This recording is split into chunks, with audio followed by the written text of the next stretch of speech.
میٹھا میٹھا پیارا پیارا میرے محمد کا نام۔ بہترین صدقہ جاریہ حاصل کرنے کے لیے اس ویڈیو کو شیئر کرنا مت بھولیں۔ جزاک اللہ۔ اعوذ باللہ من الشیطان الرجیم، بسم اللہ الرحمن الرحیم۔ یا ایہا الناس اعبدوا ربکم الذی خلقکم والذین من قبلکم لعلکم تتقون۔ سورۃ البقرہ یہ ہم نے شروع کیا تھا۔ اس سورت کے اندر بنیادی طور پر 4 مضامین ذکر تھے۔ پہلا مضمون مسئلہ توحید، یہ آیت نمبر 96 تک، قل من کان عدوا لجبریل تک ہے، اور دوسرا جز اس میں مسئلہ رسالت کا ذکر ہے، اور تیسرا جز اس میں تیسرا مسئلہ صداقت الکتاب کا ذکر ہے، اور بعض حضرات نے کہا کہ تیسرے حصے میں جہاد کا ذکر ہے، اور چوتھے حصے میں انفاق فی سبیل اللہ کا ذکر ہے، اور اس کے ساتھ ساتھ ضمناً صداقت الکتاب اور ایمان بالآخرت اس مسئلے کا تذکرہ بھی ہے۔ تنظیم اور تنظیم کے آداب یہ بھی اس صورت کے اندر ذکر ہے۔ یہ جو پہلا حصہ ہے یہ 3 ابواب پر مشتمل ہے۔ پہلا باب یا ایھا الناس اعبدوا ربکم یہاں تک ہے۔ ہم نے سورۃ الفاتحہ میں کہا تھا کہ فاتحہ میں 3 فریق کا ذکر اجمالاً ہوا، سورۃ البقرہ میں ان 3 فرق کا تفصیل ہے۔ تو پہلے آیات میں آیت نمبر 20 تک ان 3 فرقوں کا تذکرہ ہوا کچھ تفصیل کے ساتھ۔ اب یا ایھا الناس اعبدوا ربکم یا سے دوسرا باب شروع ہے، یا بنی اسرائیل تک، اور اس کا خلاصہ یہ ہے کہ اس میں اولاً اثبات التوحید ہے، اور اس پر 5 ادلہ عقلیہ ہے۔ اس کے ساتھ اثبات الرسالت کا ذکر بھی ہے، وَإِن كُنتُمْ فِي رَيْبٍ مِّمَّا، اور اس میں ضمناً صداقت القرآن کا بھی ذکر ہے۔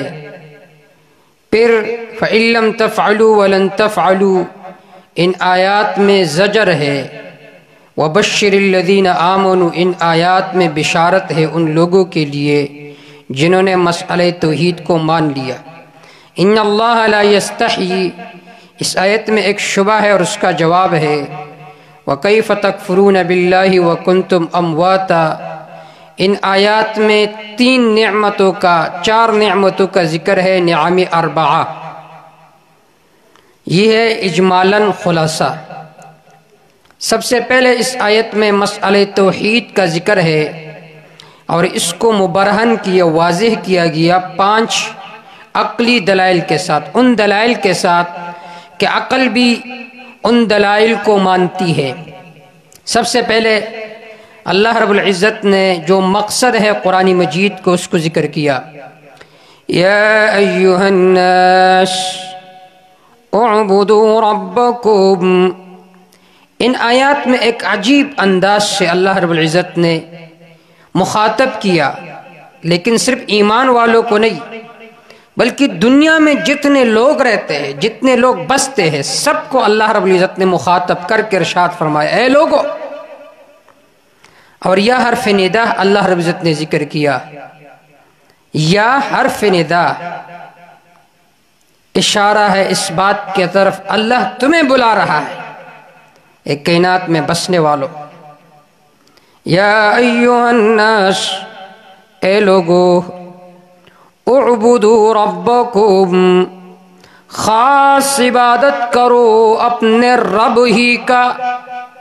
یہ معنی نہ کرو کہ عبادت کرو اپنی رب کا، بلکہ معنی ایسا کرو، حصر کا معنی، خاص اپنی رب ہی کا عبادت کرو۔ اب عبادت کسے کہتے ہیں؟ علامہ حسین علی الوانی رحمہ اللہ سے منقول ہے کہ عبادت یہ مرکب ہے اشیاء ثلاثہ سے، 3 چیزوں سے۔ نمبر 1 الحب، نمبر 2 الخوف، نمبر 3 الرجاء۔ لیکن یہ جو محبت ہے، امید ہے، خوف ہے، یہ 2 قسم پر ہے۔ ایک ہے ما تحت الاسباب۔ ما تحت الاسباب، آپ کسی سے ڈرتے ہو، کسی سے امید رکھتے ہو، تو وہ عبادت کے زمرے میں نہیں آتا۔ دوسرے نمبر پر ہے ما فوق الاسباب، بغیر اسباب کے ڈرنے کا ذات اللہ ہی ہے، بغیر اسباب کے امید اللہ ہی سے رکھی جاتی ہے، اور بغیر اسباب کے محبت کا لائق اور مرکز صرف اللہ رب العزت کی ذات ہی ہے۔ پھر عبادت کے اقسام بھی ہے۔ ایک ہے عبادت بالجد، کہ اگر کوئی منکر ہو رہا ہو تو آپ اپنے ہاتھ سے اس کو روکے۔ دوسرا ہے عبادت باللسان، اگر کوئی غلط کام کر رہا ہے تو زبان سے اس کو روکو۔ اور تیسرے نمبر پر ہے عبادت بالقلب، اگر ہاتھ سے نہیں روک سکتے ہو، زبان سے نہیں روک سکتے تو کم از کم دل میں تو اس کو برا سمجھو، جیسا کہ حدیث پاک میں آتا ہے من رأى منكم منكرا فليغيره بيده فإن لم يستطع فبلسانه فإن لم يستطع فبقلبه وذلك أضعف الإيمان أو كما قال النبي صلى الله عليه وسلم۔ اور ابن قیم رحمہ اللہ کی طرف منسوب ہے کہ انہوں نے فرمایا کہ عبادت کسے کہتے، اور ہم نے اپنے شیخ اللہ رب العزت ان کے قبر کو منور فرمائے حضرت شیخ القرآن علامہ غلام حبیب صاحب رحمہ اللہ تعالی رحمتاً واسعہ، ان سے بار بار درس میں سنا کہ وہ فرماتے تھے کہ عبادت کی تعریف یہ ہے، اور وہ فرماتے تھے کہ میرے استاد، ہمارے دادا استاد حضرت شیخ القرآن علامہ غلام اللہ خان نور اللہ مرقدہ، وہ ہمیں یاد کراتے تھے عبادت کی تعریف، کہ عبادت کسے کہتے ہیں؟ العبادت عبارت عن الاعتقاد والشعور بأن للمعبود سلطة غیبیة یقدر بها على النفع والضرر، کہ عبادت کہتے ہیں کہ آپ کا اپنے معبود کے بارے میں یہ یقین اور اعتقاد ہو کہ اللہ رب العزت قادر مطلق ذات ہے، تخت شاہی پر خود بخود متمکن ہے، اپنے اختیارات کسی کو حوالہ نہیں کیا، عالم الغیب ہے، قادر مطلق ہے۔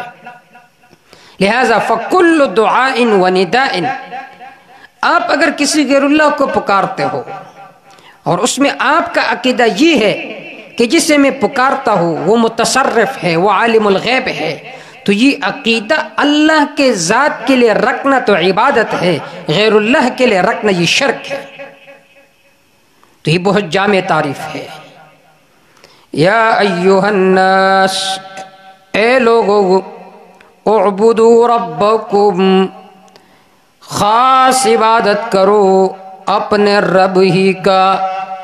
اس مضمون کو قرآن مجید نے مختلف طرزوں میں، مختلف انداز میں اس مضمون کو ذکر کیا، عبادت کے مضمون کو۔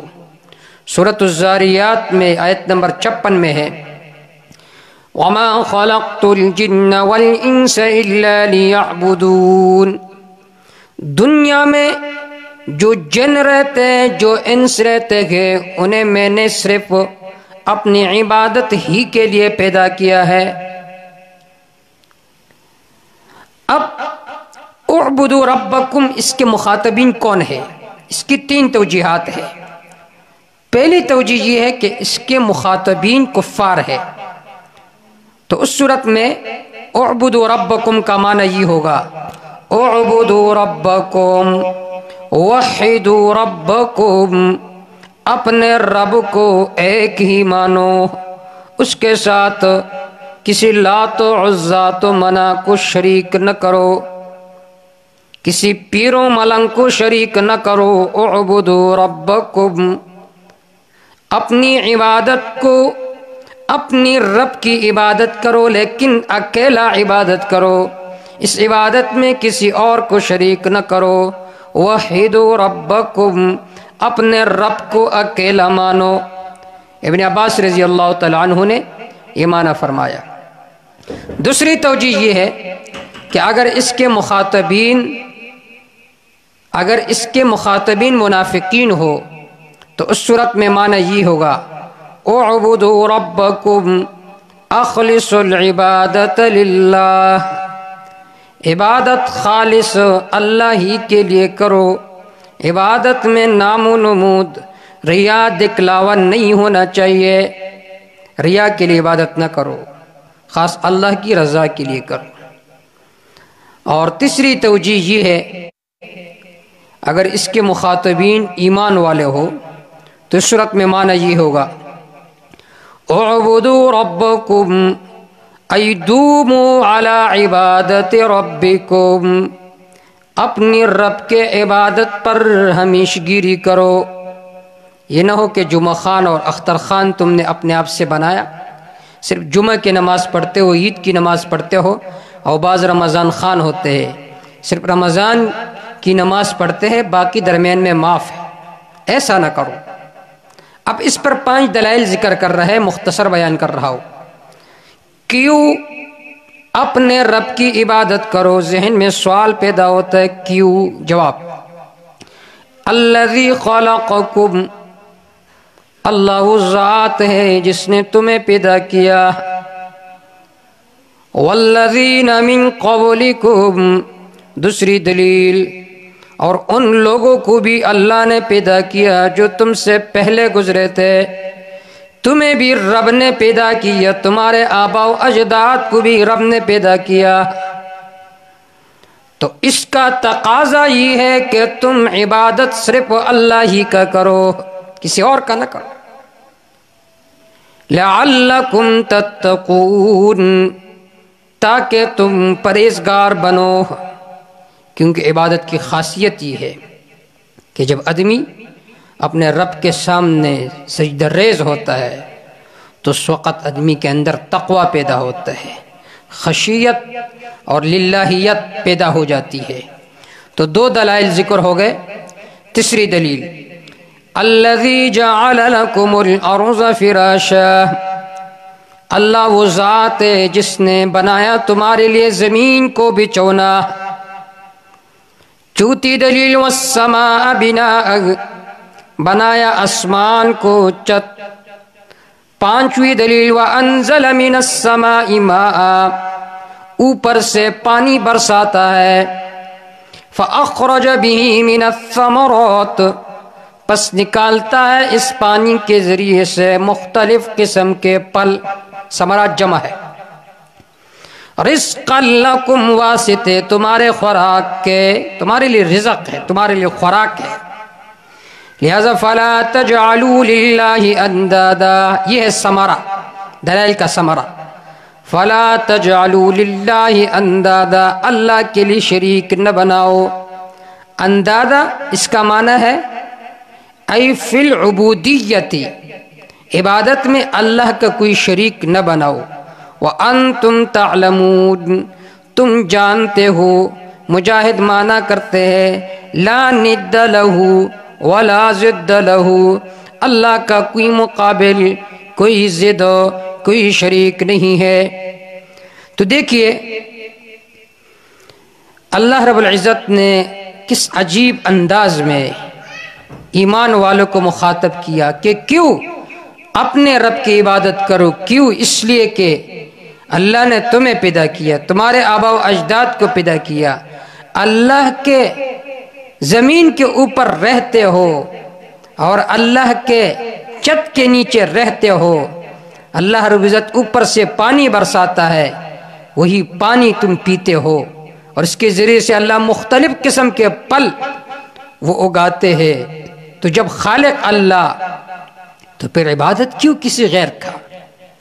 علامہ حسین علی رحمہ اللہ ایک واقعہ بیان فرماتے تھے کہ ایک عورت تھی، اور وہ رات کسی اور جگہ سوتی تھی اور دن کو کسی اور جگہ آتی تھی. تو ایک مرتبہ اس خان صاحب نے اس سے فرمایا کہ تو کتنی سونی، کہ تو کہاں سوتی ہے؟ تو اس نے کہا سر انداز دیگر، میں سر انداز کے گھر سوتی ہوں. تو اس مالک نے اس سے کہا کانا پینا ساڑے گھر، سونا سر انداز دیگر، کھاتی یہاں ہو پیتی یہاں ہو، تو اس کا تقاضا یہ کہ سو بھی یہاں لیکن کھاتی پیتی یہاں ہو اور سونا سر انداز کے گھر. تو خالق اللہ ہے، اللہ کے آسمان کے نیچے رہتے ہو، زمین کے اوپر رہتے ہو، اوپر سے اللہ رب العزت بارش برساتا ہے، سب کچھ اللہ کا کہتے ہو، اور پھر یہ ماتا کسی غیر کے سامنے جھکاتے ہو، یہ تو کوئی عقل مندی نہیں ہے. تو اللہ رب العزت عقیدہ توحید پر ہمیں مضبوط فرمائے، ہمیں قائم دائم فرمائے. وما توفیق الا باللہ علیہ توکلت و الیہ انیب.